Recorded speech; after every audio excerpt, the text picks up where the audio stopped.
Welcome back, Focused Learners. I am absolutely thrilled to have you here today for another explainer, as we break down a truly fascinating chapter of history. Today, we're exploring a concept that honestly defines the very fabric of Indian society. We're looking at how a single geographic region became this incredibly welcoming sanctuary for diverse groups of people from literally all over the world. We're going to unpack the history of migration, refuge, and integration that totally shaped the cultural landscape of India. So grab your notes because we are going to make this complex history crystal clear and super easy to remember. Okay, let's take a quick look at our roadmap for today. We'll be covering the big questions: seeking refuge and freedom, diverse migrant communities, assimilation and integration, and finally, lessons and next steps. Before we dig into the hard historical dates, we kind of need to understand the underlying philosophy that made all of this history possible in the first place. The ancient Hitopadesha states, "This is mine, that is not mine, so think the narrow-minded. For the noble-minded, the whole world is family." Now, this isn't just a nice-sounding quote. It's the foundational cultural mindset of universal acceptance. It's the idea of Vasudha Vaiva Kutumbokam, and that is the exact lens through which we need to view all the historical events we're about to discuss today. Let's jump right into Section 1, the big questions. Our source material poses three really critical questions that we need to answer. First, what exactly has made India a home for people from different parts of the world? Second, why did oppressed or persecuted people from other countries seek refuge here specifically? And third, what is it about the nature of Indian society that enables these diverse groups to successfully assimilate?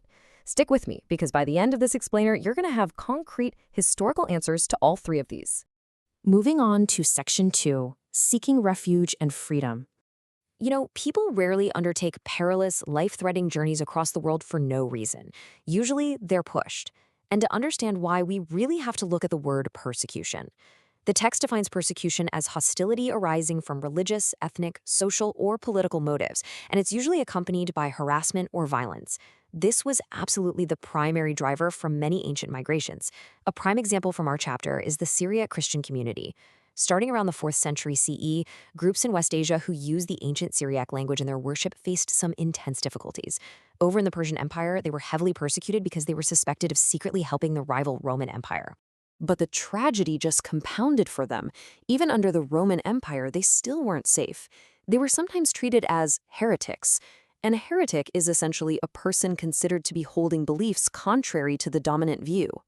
Because some of their specific beliefs about Christ differed from the official church, they were targeted. So to escape this dual threat of persecution from both major empires, many Syriac Christians traveled eastward along established trade routes. They eventually landed on the Malabar coast of India, which is present-day Kerala, where they finally found a place they could live and worship freely. All right, Section 3, diverse migrant communities. This dynamic of cross-cultural support is honestly visually stunning.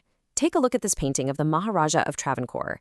He was a Hindu ruler, and here he is presenting an incredibly expensive gold crown for the Torah to a Jewish synagogue in 1805. And right next to that is the beautiful interior of that very synagogue in Kochi. Think about what this actually means. It shows a society where the local leadership didn't just tolerate a refugee community, they actively patronized, respected, and protected their sacred traditions. It's a brilliant historical example of mutual respect in action. And you can literally see the clues of deep integration in this late 19th century photograph of a Jewish family in Mumbai. While maintaining their distinct community identity, just look at their attire. The saris worn by the women show how peacefully and naturally they settled and blended into Indian society over generations. They became a seamless part of the local fabric while still holding on to their heritage. Okay, another totally fascinating example is the Sindhi community. The Sindhis originally migrated from Africa and largely settled in coastal regions like Gujarat, Maharashtra, Karnataka, and parts of Bengal. What is so captivating about the Sindhis is the unique cultural fusion they represent. When you look at Sindhi dancers, they maintain these highly distinctive African-style drumming and dance traditions, yet over time they completely adapted to regional Indian influences. They adopted local languages and integrated their African practices with faiths like Hinduism, Islam, or Christianity. It is a perfect micro-example of unity in diversity. Now, let's fast forward a bit to more recent history and look at the Tibetan community, who arrived as refugees fleeing their homeland in 1959. What's incredible is what they brought with them.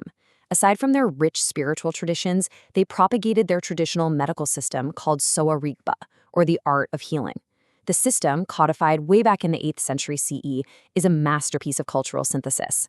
It's like a giant puzzle that actually blends ancient principles of Indian Ayurveda with medical inputs from China, Central Asia, Persia, and even Greece. It perfectly mirrors India's overarching theme of absorbing and blending diverse global knowledge. Which brings us to Section 4, Assimilation and Integration. So we've seen the who and the why, but let's summarize the actual mechanics of assimilation shown in this chapter. First, there was active royal patronage and protection, just like the Hindu Maharaja gifting the crown to the Jewish synagogue. Second, there was absolute freedom to practice ancient faiths, which is exactly what the Syriac Christians were searching for. Third, there was a natural, unforced blending of languages, arts, and religions over time, perfectly demonstrated by the city community. And finally, assimilation was absolutely a two-way street. Migrant groups shared their unique traditional knowledge with their host country, enriching everyone, just as the Tibetans did with the Sowa Rigpa medical system.